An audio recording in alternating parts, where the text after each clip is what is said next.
पर्यटकों का पसंदीदा विश्व प्रसिद्ध दयारा बुग्याल इन दिनों रहस्यमय बना हुआ है।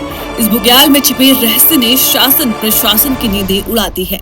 30 मई की रात दयारा बुग्याल में रहस्यमय तरीके से गायब MBA छात्रा बबीता पांडे को आज 11 दिन बीत चुके हैं, लेकिन बबीता पांडे का अब तक कोई सुराग नहीं मिल पाया है।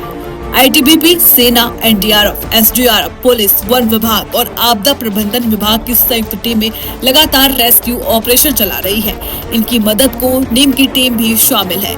100 जवान, ड्रोन, हेलीकॉप्टर और डॉग स्क्वाड भी बेअसर है। सैटेलाइट फोन के जरिए दुर्गम क्षेत्रों से संपर्क किया जा रहा है। इसके साथ ही संभावित जल स्रोतों की भी गहन जांच की जा रही है। स्थानीय लोग भी बबीता पांडे की खोज में लगे हैं, बावजूद सबके हाथ खाली है। बबीता का कुछ पता नहीं।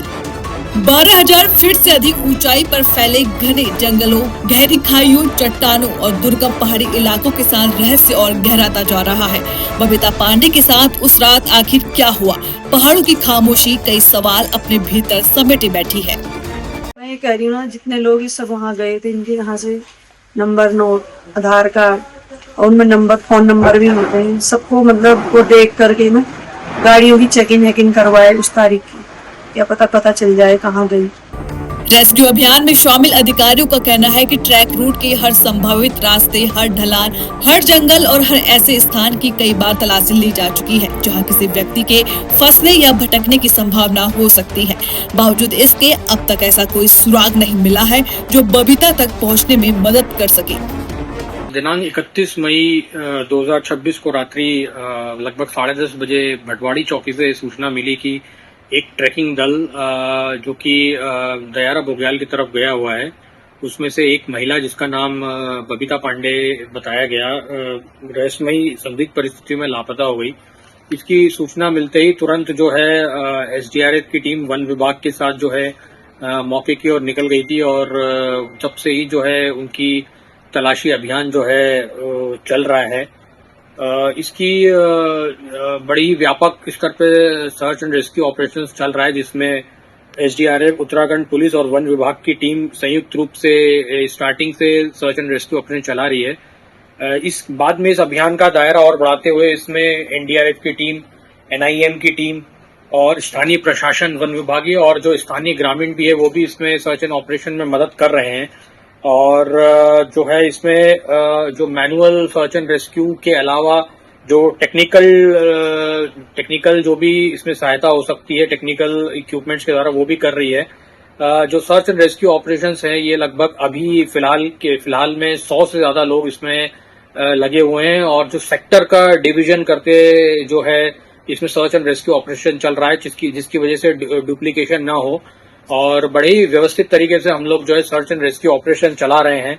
इसके अलावा हेलीकॉप्टर के माध्यम से भी ऐसे जो दुर्गम क्षेत्र हैं, जो जहां मानव पहुंच से दूर हैं, जो खाइयां हैं, गहरी खाइयां हैं, जल स्रोत हैं, वहां पे कल जो है SDRF और लोकल प्रशासन ने हेलीकॉप्टर के माध्यम से भी एरियल सर्विलांस किया था।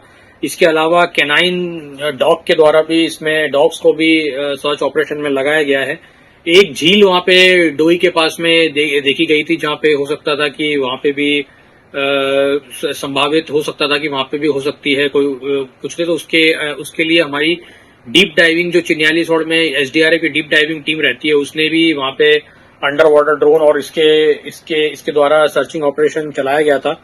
वर्तमान में जो है SDRF, उत्तराखंड पुलिस, वन विभाग, सेना, NDRF, NIM, स्थानीय प्रशासन और स्थानीय नागरिकों के सहयोग से लापता महिला के लिए युद्ध स्तर पर जो है अभियान जो है चल रहा है। जंगलों, ट्रैकिंग मार्गों, जल स्रोतों, खाइयों और अन्य संभावित स्थानों पर भी लगातार सर्चिंग की जा रही है। इसके अलावा पुलिस के द्वारा जो मोबाइल टावर डंप है, इस सब का भी उपयोग करते हुए टेक्निकल भी सर्च की जा रही है।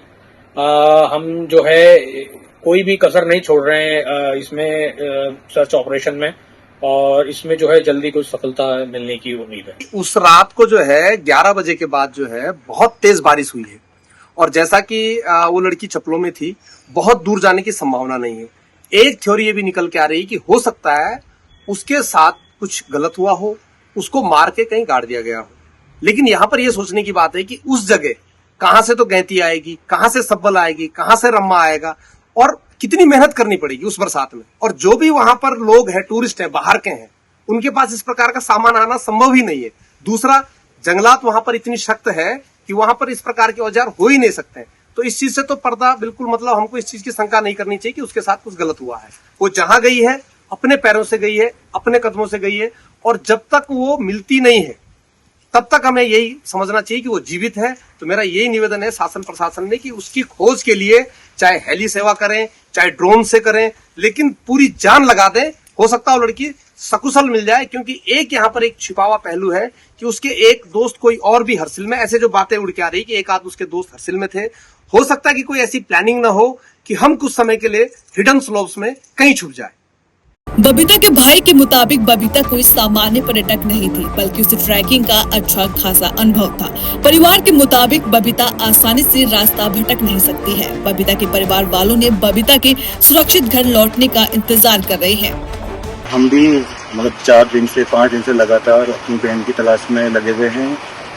प्रशासन भी अपनी तरफ से पूरी मदद कर रहा है, हमारी रहने खाने पीने की व्यवस्था देख रहा है, और वहाँ पे NDRF SDRF सब लगे हुए हैं। बट हमें ऐसा लग रहा है कि जो हमारा प्रशासन है वो खाली मिसिंग वो देख रहा है, मिसिंग कंप्लेंट देख रहा है।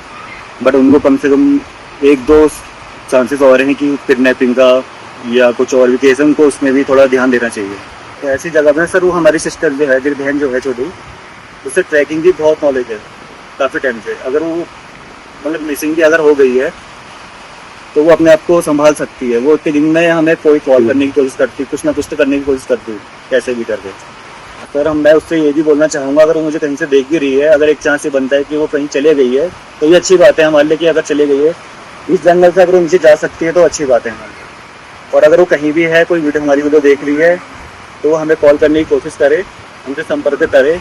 हम कोई से वो नहीं बोलेंगे, बस वो घर आ जाए, हमें ये है। वो घबराए ना, कुछ भी मतलब डरे ना कि हम क्या सोचेंगे, क्या बोलेंगे। वहीं इस मामले में परिजनों ने बबीता के साथ गए दोनों युवकों पर अपहरण का आरोप लगाया है। परिवार की शिकायत पर पुलिस ने मुकदमा दर्ज कर जांच शुरू कर दी है। मुकदमा दर्ज कर लिया हमने 31 मई को ही, मतलब 30 तारीख को हमें ये सूचना मिली थी। 31 मई को ही हमने इसमें मुकदमा दर्ज किया है, और जो इनके 2 साथी थे जो मिसिंग महिला है, उनके विरुद्ध ही मुकदमा दर्ज हुआ है। तो उनसे भी बाकी इसमें पूछताछ चल रही है। लगातार कई दिनों तक अभियान चलाने के बाद कुछ विशेष टीमें वापस लौटी हैं, लेकिन खोज अभियान रुका नहीं है। पुलिस और वन विभाग के अधिकारी अब भी गोई क्षेत्र में डेरा डाले हुए हैं। आने वाले दिनों में भी इलाके की सघन तलाशी जारी रहेगी। प्रशासन का कहना है कि जब तक बबीता का पता नहीं चल जाता तब तक अभियान जारी रहेगा। अधिकारियों को उम्मीद है कि किसी न किसी बिंदु पर ऐसा सुराग जरूर मिलेगा जो इस रहस्य की गुत्थी सुलझा सके।